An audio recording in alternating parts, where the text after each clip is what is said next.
샬롬 샬롬 샬롬 샬롬 샬롬. 하나님 사랑합니다. 여러분 주 안에서 사랑합니다. 오늘 시편 61편 1절에서 7절 나보다 높은 바위에 나를 인도하소서, 이런 제목이죠. 우리가 마음이 눌릴 때 하나님께 부르짖죠. 나보다 높은 바위로 나를 인도하소서.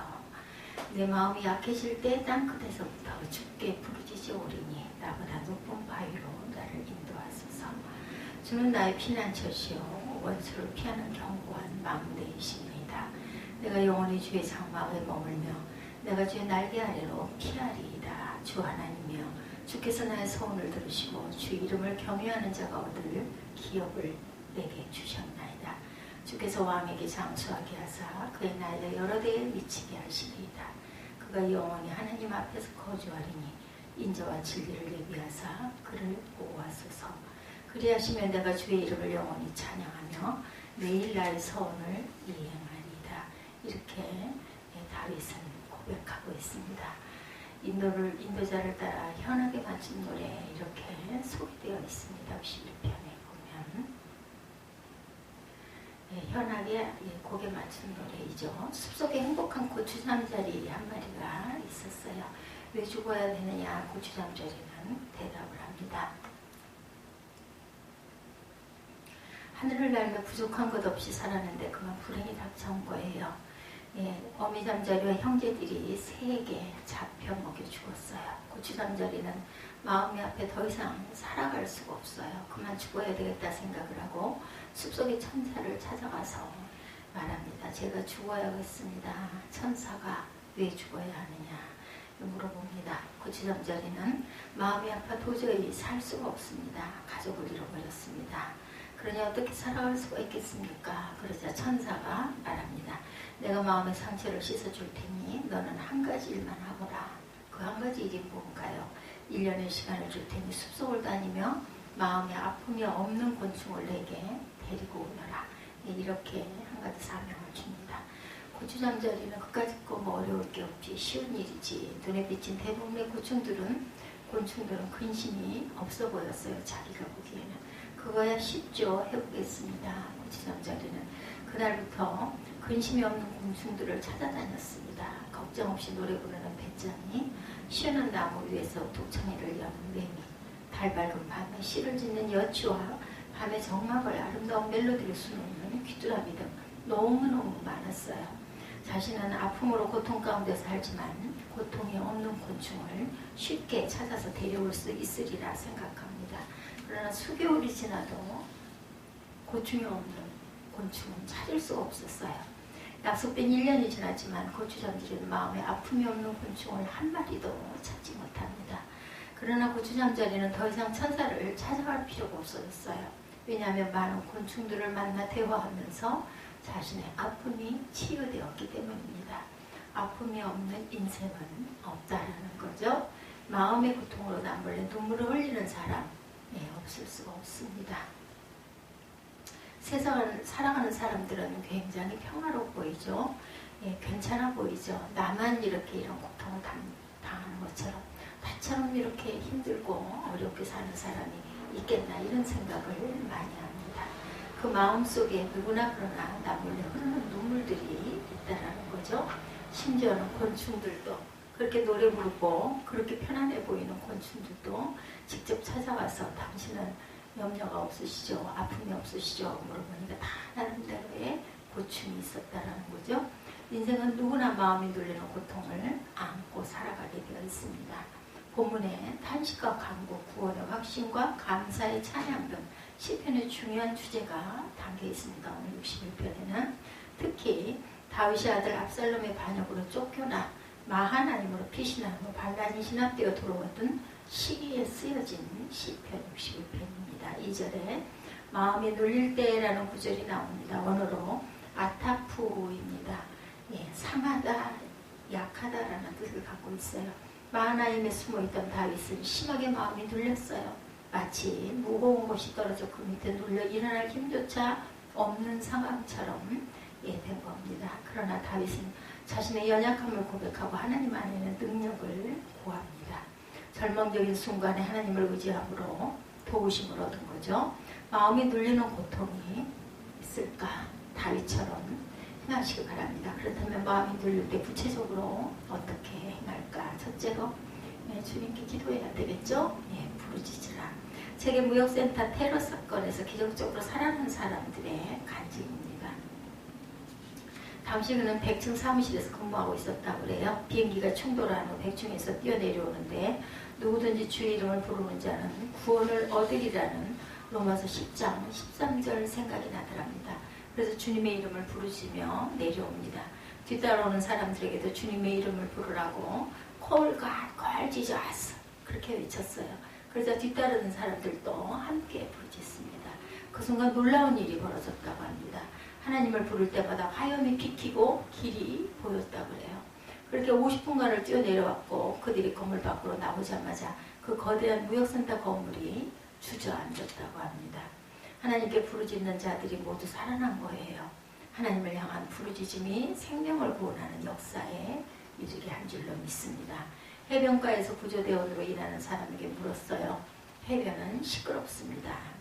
파도소리, 웃음소리, 고함소리가 오르죠. 시끄러운데 어떻게 물에 빠져 살려달라는 소리를 들을 수 있겠습니까? 그러자 그는 이렇게 대답합니다. 물에 빠진 사람이 외쳐대는 소리와 그냥 떠드는 소리는 구별이 됩니다. 뛰어놀며 휘젓는 손과 물에 빠진 사람이 살려달라고 휘젓는 손의 모습도 같지 않습니다. 고함소리나 휘젓는 손놀림만 보아도 물에 빠진 사람을 알아낼 수가 있습니다. 하나님도 우리의 부르짖는 영적 고함소리를 들으신다는 겁니다. 우리의 부르짖음을 보고 계십니다. 그렇기 때문에 하나님께 문제가 생길 때 첫째는 주께 부르짖으라. 본문 2절이죠. 내 마음이 눌릴 때 땅끝에서부터 주께 부르짖으오리니 나보다 높은 바위에 나를 인도하소서. 마음이 눌릴 때 높은 바위로 인도해달라. 부르짖음에 해당하는 히브리어는 리나라고 합니다. 크게 울부짖다. 비명소리를 내다의 뜻입니다. 아들 압살롬의 환난으로 인해 위기에 처한 다윗은 간절한 마음으로 크게 소리를 냅니다. 사람에게 소리내어 도움을 요청한 것이 아니라 하나님께 부르짖어 요청한 것이죠. 부르짖는 기도는 하나님의 역사를 불러옵니다. 다윗은 해결함을 얻어 예루살렘으로 돌아오게 되죠. 부르짖는 기도가 하나님의 응답을 체험케 하는 통로가 된 거예요. 그러므로 마음이 눌릴 때 주께 부르짖어 하나님의 능력을 체험하시기 바랍니다. 둘째, 부르짖고 주께 피해야 되겠죠. 주식회사 신혼 에베네셀의 박성철 회장님은 장로로 교회를 섬기고 계셨어요. 그는 외환 위기 때 워크아웃에 들어간 회사를 살리려고 천일 작정 기도를 시작했다고 합니다. 한 가지 기도 제목만 놓고 구했대요. 주님 회사를 살려주셔서 세상에 보답할 수 있는 기회를 주옵소서. 눈이 오나 비가 오나 기도를 계속해서 드립니다. 천일 작정 기도입니다. 교회를 찾아가 매번 헌금을 드리며 기도했다고 합니다. 해외 출장 중에는 현지 교회를 찾아가 헌금을 드리며 간절히 기도했다고 합니다. 1999년에는 작정기도 도중에 암 수술을 받아야 했다고 그래요. 여느 사람 같으면 주님을 원망하고 기도를 포기했을 텐데 그는 오히려 천일 작정기도를 마치고 수술을 하려고 생각을 합니다. 그러나 상황이 급박해 수술을 미룰 수가 없게 되자 그는 수술 전에 휠체어를 타고 병원 예배실에 가서 작정기도를 드렸답니다.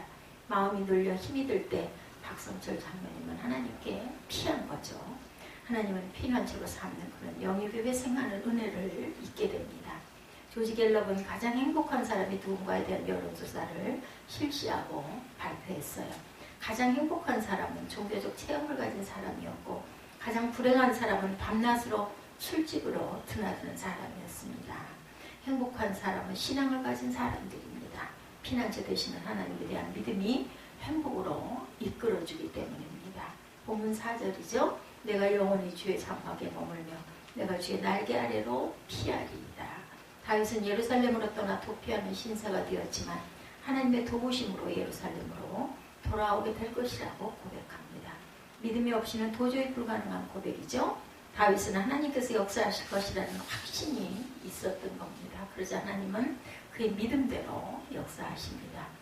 압살롬이 한때 차지했던 예루살렘을 되돌려 주십니다. 그 후 숱한 위기 속에서도 다윗의 왕권이 이어지게 해주신 하나님, 인자와 진리를 베풀어 주심으로 모든 환난에서 건져주시는 하나님이죠. 하나님께 피했을 때 마음이 눌리고 심령이 녹는 것 같은 상황 가운데 우리가 놓여 있을 때 사방으로 옥외싸임을 당한 것 같은 어려움에 처했을 때 다윗을 본받으시기 바랍니다.